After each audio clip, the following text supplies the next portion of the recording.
Good morning dear students. Today we are going to discuss about ankle joint. Ankle joint is also known as talocrural joint. Right? It is a synovial joint which connects bones of the leg, that is the tibia and fibula, with the talus. So it is a uniaxial synovial joint that you should remember. Okay, so the ankle joint is known as a talocrural joint connecting bones of the lower limb with the foot. The tibia fibula unite with the talus to form an ankle joint. We shall discuss ankle joint under following headings: introduction, the type of joint, bones forming the joint, articulating surfaces, ligaments, movements occurring at the joint, and relations. Let us begin with the introduction. Ankle joint is also known as talocrural joint. It is a uniaxial synovial hinge variety of the synovial joint. Okay, you can also say that it is a modified hinge joint. So why it is known as uniaxial joint? Because the movements are permitted in one plane around transverse axis. Let's say the plantar flexion and dorsiflexion. So those movements are performed by the ankle joint. Okay, so bones forming the joint, we have lower end of the tibia and medial malleolus. Lower end of tibia and medial malleolus of the tibia. Then the lateral malleolus of fibula, the articular surface of the talus, complete. Okay, so basically the tibia, medial malleolus, lateral malleolus of the fibula, and articular surface of the talus, they form articular surfaces of the joint. So in this diagram we can make out the talocrural articulation or the mortise. So bones forming the joint we can see here. Superiorly we have the inferior articular surface of the lower end of the tibia. So this is the inferior articular surface of the lower end of the tibia with its medial malleolus. This is the medial malleolus, and the lateral malleolus of the fibula. So articular surfaces of the two bones, you can see here, the fibula and the tibia, the articular surfaces, they form tibiofibular mortise. Tibiofibular mortise. So it is nothing but, see, basically the ankle joint, it is formed by three bones, right? The tibia, the fibula, and the talus. So the tibia and fibula, they are bound together by strong tibiofibular ligaments, and they form, as you can see in this picture, a bracket shaped socket, so which is covered with hyaline cartilage. So this socket is known as mortise. Okay, so we say tibiofibular mortise, we say. So this mortise, it receives the body of the talus from below. So you can see here, so body of the talus fits into this tibiofibular mortise. The stability of the joint, it is maintained by the mortises, which we have discussed in the previous slide, deepening by the ligaments, tendons crossing the joint, and collateral ligaments. Let us discuss about the capsule of the ankle joint. So this it comes under the ligaments of the ankle joint. So we have the capsular ligament with the synovial membrane, number one. Then we have deltoid ligament, we have medially. Then we have laterally anterior and posterior talofibular and calcaneofibular ligaments. Okay, we shall discuss about those ligaments in detail. So first and foremost, we have the capsule, which is covering the ankle joint. So capsular ligament, it is attached proximally and distally to the bones beyond the articular margins. Okay, so this fibrous capsule, it completely envelopes the joint, and it is thin in front and behind, and becomes thickened on both sides where it blends with the collateral ligaments. Okay, so capsular ligament or the fibrous capsule, it envelopes the joint completely. It is thin in front and behind and becomes thickened on both sides where it blends with the collateral ligaments. Now this capsule is attached above to the bones of the tibiofibular mortise. So you can see here the capsule is attached above to the bones of the tibiofibular mortise, close to the periphery of the articular surface. Below, it is attached to the peripheral margin of the talus,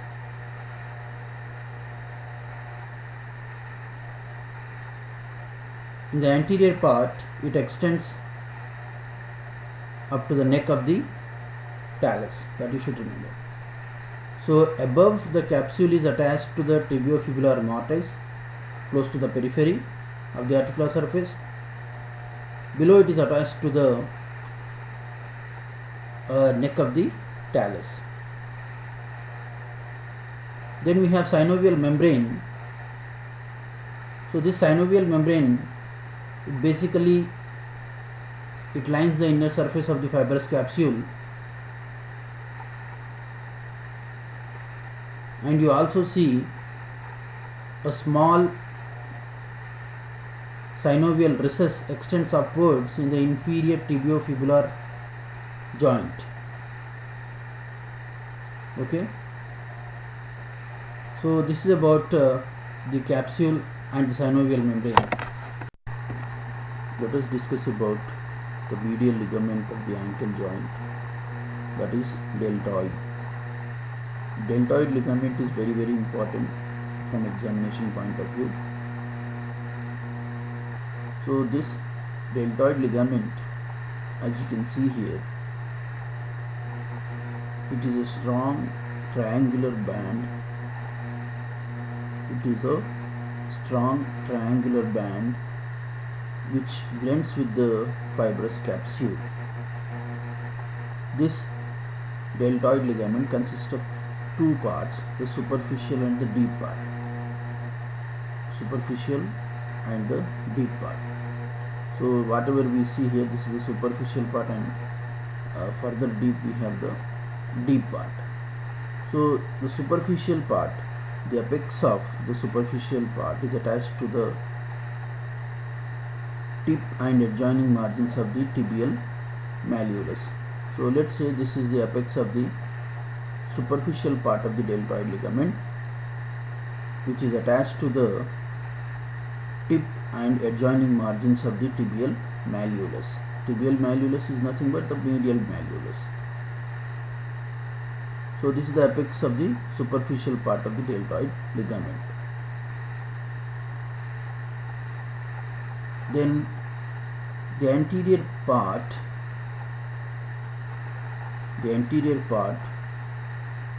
passes downwards and forward and attached to the tuberosity of the navicular bone. So this is, let's say this is the apex, this is the base. So base, it passes downwards, forward, and is attached to the tuberosity of the navicular bone.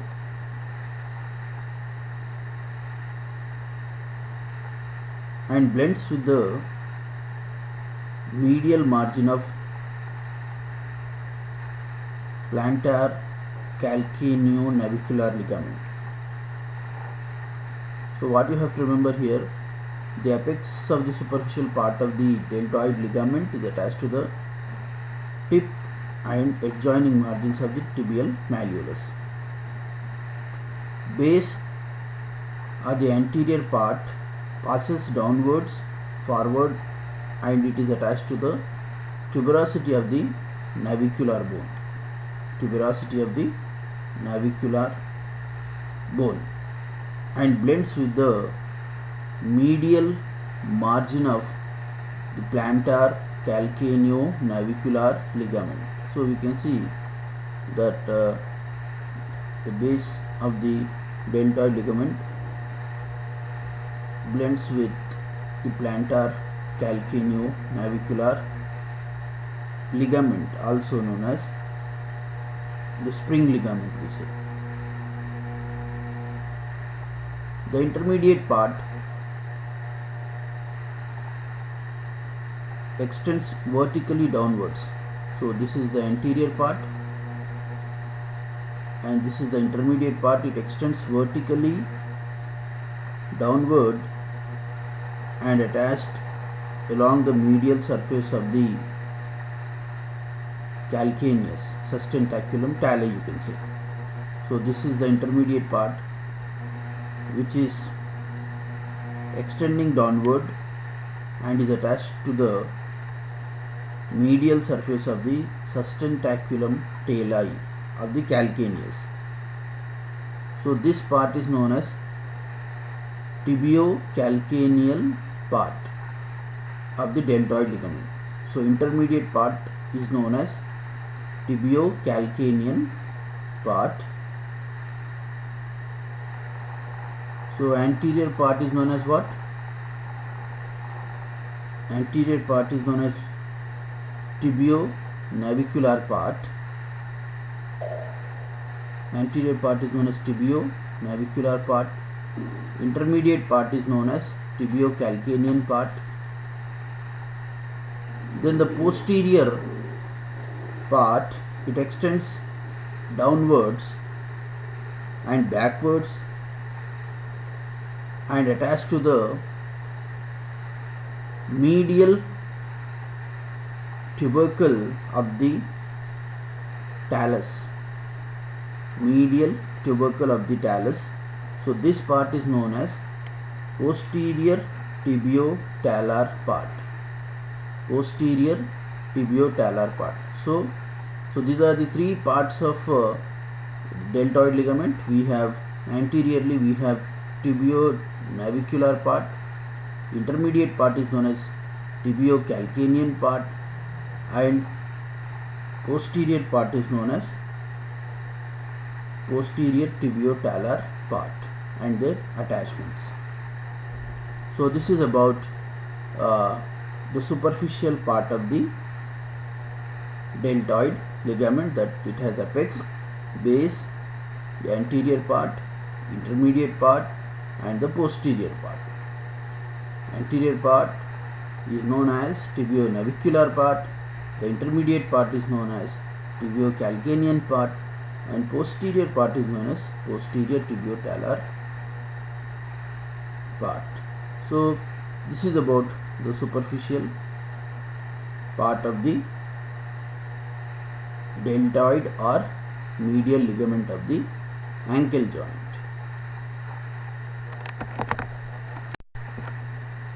Then the deep part of the deltoid ligament, it connects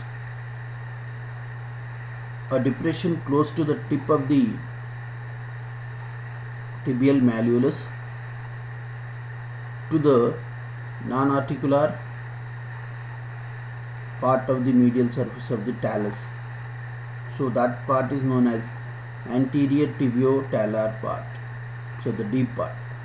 So I repeat, deep part of the deltoid ligament connects a depression close to the medial malleolus of the tibia to the non-articular part of the medial surface of the talus. So this deep part is known as anterior tibio-talar part, which is not shown here, but remember that it connects depression at the medial malleolus to the non-articular surface of the talus. So that part is known as anterior tibio-talar part. So with that we have completed the deltoid ligament. Let us discuss about the lateral ligament of the ankle joint. So lateral ligaments are three: anterior and posterior talofibular, anterior talofibular ligament,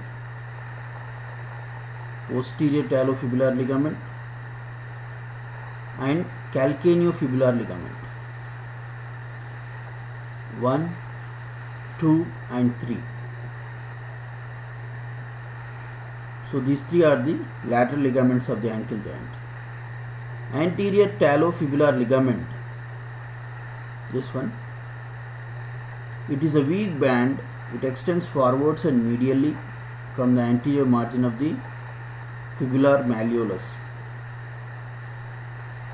to the adjacent sides of the lateral surface of the neck of the talus. So from fibular malleolus up to the neck of the talus is the extension of anterior talofibular ligament. The next we have posterior talofibular ligament. It extends backwards and medially from posterior margin of the fibular malleolus, the lateral malleolus, to the posterior tubercle of the talus. So that's why it is called talofibular, from posterior margin of the fibular malleolus to the posterior tubercle of the talus. So that is about posterior talofibular ligament. Then the last one, calcaneofibular ligament. It extends downwards and backwards as a fibrous cord from the tip of the fibular malleolus to an elevation on the lateral surface of the calcaneus. So that's why it is known as calcaneofibular ligament. From the tip of the fibular malleolus to an elevation at the lateral surface of the calcaneus. So this calcaneofibular ligament, it is crossed superficially by the tendons of peroneus longus and peroneus brevis. So this is about the ligaments of the ankle joint. Okay, we have discussed about the capsular ligament and the synovial membrane. Then we have discussed about a deltoid or the medial ligament, which is very important, consists of superficial and the deep part. Then we discussed about the lateral ligaments, which are three in number: anterior talofibular ligament, posterior talofibular ligament, and calcaneofibular ligament. So in this diagram we can make out the talocrural articulation or the mortise. So bones forming the joint we can see here. Superiorly we have the inferior articular surface of the lower end of the tibia. So this is the inferior articular surface of the lower end of the tibia with its medial malleolus. This is the medial malleolus and the lateral malleolus of the fibula. So articular surfaces of the two bones, you can see here the fibula and the tibia, the articular surfaces, they form tibiofibular mortise. Tibiofibular mortise. So it is nothing but, see, basically the ankle joint, it is formed by three bones, right? The tibia, the fibula and the talus. So the tibia and fibula, they are bound together by strong tibiofibular ligaments, and they form, as you can see in this picture, a bracket shaped socket, so which is covered with hyaline cartilage. So this socket is known as mortise. Okay, so we say tibiofibular mortise, we say. So this mortise, it receives the body of the talus from below.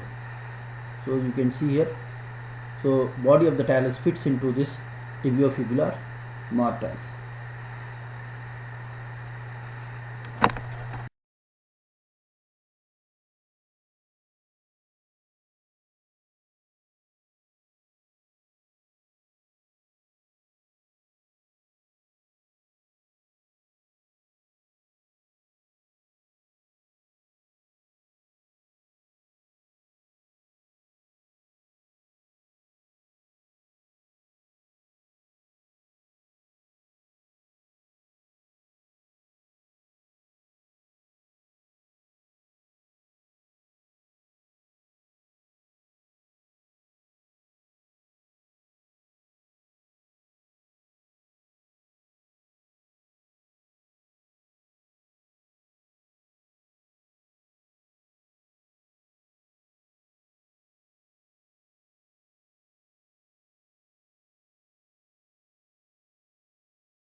So again, to discuss anterior relations of the ankle, tibialis anterior, extensor hallucis longus, anterior tibial vessels, deep peroneal nerve, extensor digitorum longus, and peroneus tertius. So there is a mnemonic to remember the anterior relations of ankle joint. Tall Himalayas are never dry places. T stands for tibialis anterior, H stands for the extensor hallucis longus, A stands for anterior tibial vessels, N stands for nerve, that is deep peroneal nerve, D stands for extensor digitorum longus, and P stands for peroneus tertius. Posterior relations of ankle joint: the tibialis posterior, flexor digitorum longus, posterior tibial vessels, tibial nerve and flexor hallucis longus, and peroneal. So peroneus longus and peroneus brevis, we say. So mnemonic to remember posterior relations: talented doctors are never hungry. T stands for tibialis posterior, D stands for flexor digitorum longus, A stands for the tibial vessels, then N stands for tibial nerve, and H stands for flexor hallucis longus, and we have the peroneal muscles. We have we have peroneus longus and peroneus brevis. Blood supply: arterial supply. The joint is supplied by malleolar branches of the anterior tibial and peroneal arteries, or from the posterior tibial arteries, you can see. Nerve supply: branches from the deep peroneal and tibial nerves. Okay, from deep peroneal and tibial nerves. So ankle center, it is located in the L4, L5, S1, S2 segments of the spinal cord. Ankle center, it is located in the L4, L5, S1 and S2 segments of the spinal cord. So L4 and L5 segments, they control dorsiflexion of an ankle, whereas S1 and S2 segments, they regulate plantar flexion of an ankle. That you should remember. Let us begin with the introduction. Ankle joint is also known as talocrural joint. It is a uniaxial synovial hinge variety of the synovial joint. Okay, you can also say that it is a modified hinge joint. So why it is known as uniaxial joint? Because the movements are permitted in one plane around transverse axis. let's say the plantar flexion and dorsiflexion. So those movements are uh, performed by the ankle joint. Okay, so bones forming. So active movements are permitted at the ankle joint, that is dorsiflexion and plantar flexion. So during dorsiflexion, wider anterior part of the trochlear surface of the talus, it comes in contact with the tibiofibular mortise that we have discussed. So the ankle joint becomes closely packed in dorsiflexion, which provides maximum stability to the joint. So when a person descends along the sloping surface of a hill, he always places the heel first in order to avoid shifting of the foot. So principal muscles responsible for dorsiflexion is tibialis anterior. Accessory muscles are these: extensor digitorum longus, extensor hallucis longus, peroneus tertius. Then the plantar flexion. So during plantar flexion,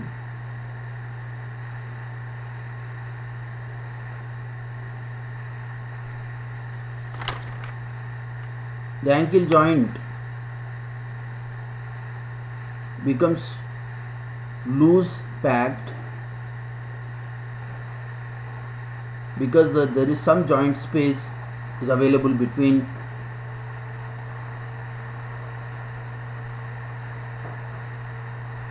the tibiofibular mortise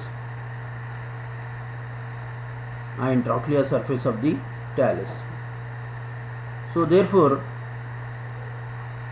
some accessory movements like adduction and abduction are possible in plantar flexion. Okay, so that you should remember. So in plantar flexion, the joint becomes loose packed, so that space allows some accessory movements like adduction and abduction in the plantar flexion of ankle joint. Muscle responsible for this, the gastrocnemius and soleus, and accessory muscles are plantaris, tibialis anterior, tibialis posterior, flexor hallucis longus and flexor digitorum longus. So these are the movements of the ankle joint. Let us discuss about the applied anatomy of the ankle joint. First we have a condition which is known as the Pott's fracture. So in Pott's fracture, when the foot is forcibly everted, as you can see in this picture, forceful eversion of the foot, or you can say forceful abduction, some ligament fibers of the deltoid are torn, they are damaged, or it may produce avulsion fracture of the medial malleolus.